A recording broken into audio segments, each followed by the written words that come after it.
उस्ताद मोहतरम डॉक्टर मुख्तियार जमान साहब को दावत देता हूँ कि वो फ्लू पेंडेमिक पे अपनी प्रेजेंटेशन पेश करें। बिस्मिल्लाहिर्रहमानिर्रहीम। Thank you, Mr. Chairman, Moderator Dr. Zaman. When I was asked which order we should keep your talk, I said I don't mind as long as you keep the obesity in the end, because I want to escape that lecture.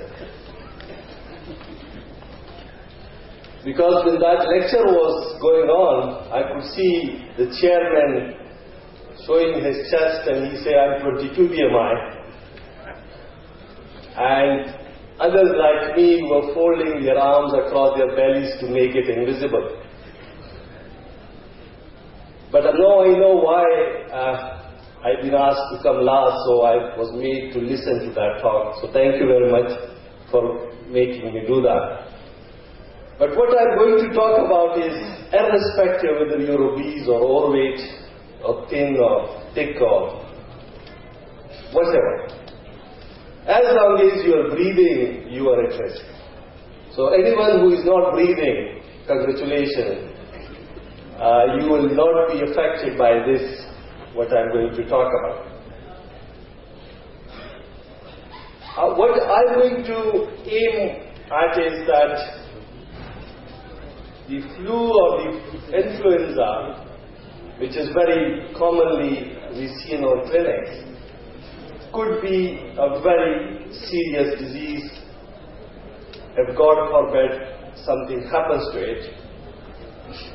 Avian, which comes from the birds, if it mixes with the humans, and how does that happen, we will talk about that.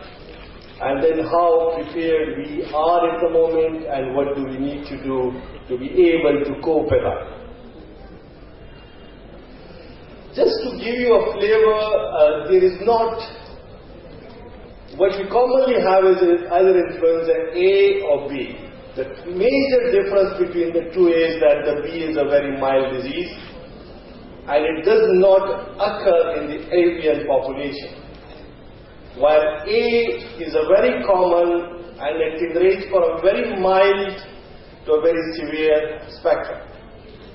And unfortunately, it crosses the species and it can be present in many more species than just the human beings.